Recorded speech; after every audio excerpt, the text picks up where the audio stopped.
Yeah.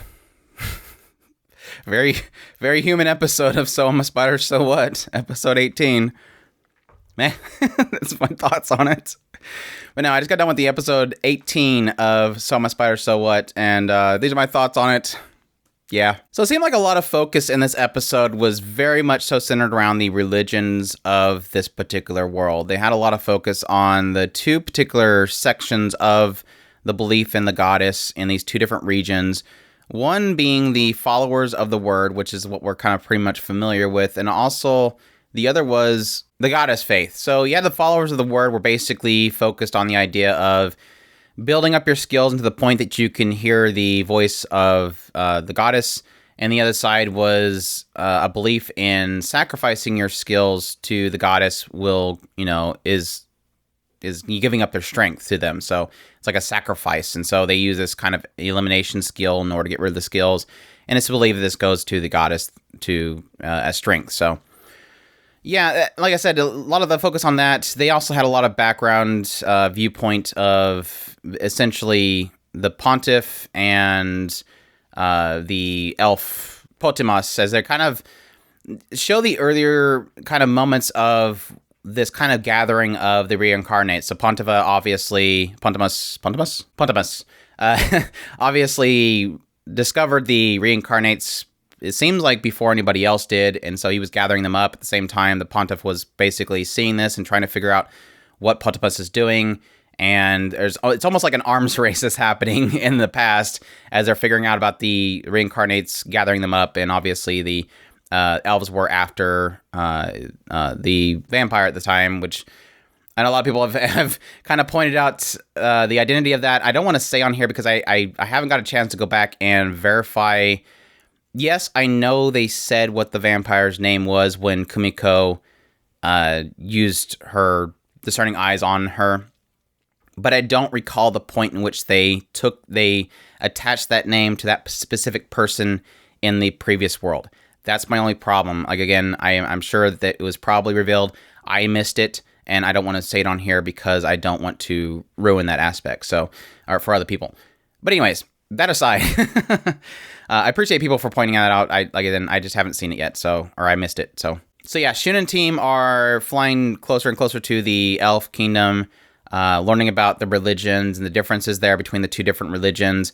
We're getting the backstory of the gathering of the reincarnates, and then at the same time, we have Kumiko, who has essentially trying to find a place to eat after finally getting her entire body back. Stumbles upon this town where obviously Sophia is at, and there's still the elves going after her, and so she is protecting Sophia by destroying all these bandits that are going in to try to kidnap her. And at the same time, Sophia's parents are kind of like, what is this beast? Why does it keep trying to save us? And this is what the point in which Sophia's mother kind of just decides this is a divine beast. This is a divine beast that is protecting our daughter, and she starts going around. She's basically evangelizing, going around telling everybody about this spider. And at some point, one of the villagers decides to take their sick child to Kumiko, and Kumiko cures it. And then suddenly, out of nowhere, everybody is flocking to this divine beast that is curing people of their illness. And why they specifically say divine beast is they point out that essentially, in this religious sect of this area, they show signs of this goddess with a divine beast, and this divine beast was a spider. And Kumiko quickly points out that, oh yeah, one of the skills of the demon lord, who apparently is the one that spawned all these other spiders, this demon lord had a title that was, or a skill or whatever, that was Ancient Divine Beast. So this is making a very strong connection with the current past demon lord to essentially the goddess herself, the goddess that, separated everything and kept the world from being destroyed by the humans, drawing its power from the bloodline of the world itself. And so she's been around for a long time, and so this whole thing technically does, again, besides misdirection that could be possibly there. And I know I keep saying that word, and I'm sure there's people out there that know what's going to happen, and they're getting frustrated by me at this point, but I love speculating this stuff.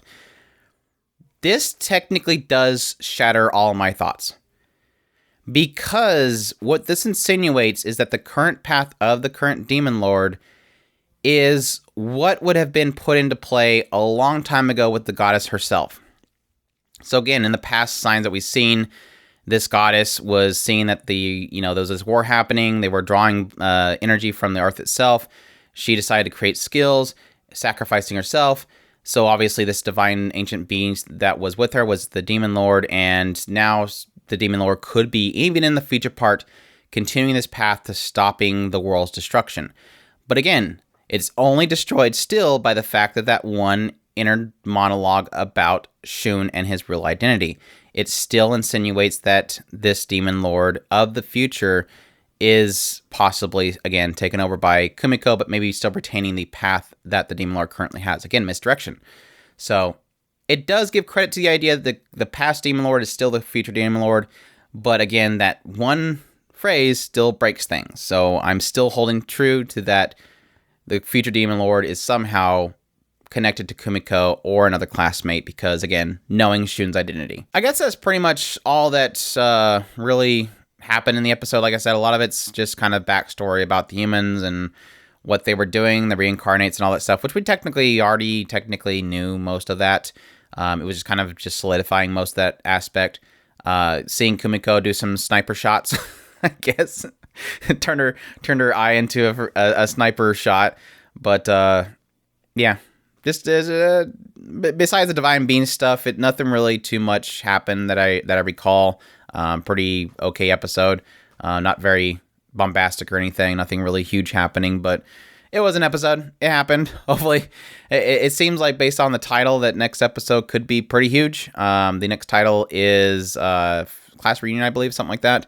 So maybe we finally have somebody. And it could be Hugo running into Shun, which. Bleh. But there is the hope that somehow we have a connection between Kumiko and the rest of the class, and that finally have that moment. But we'll see. But that's my thoughts on episode 18 of So I'm a Spider, So What. Hope you guys enjoyed this episode. If you did, please leave a like. Comment down below. Let me know what you thought of the episode.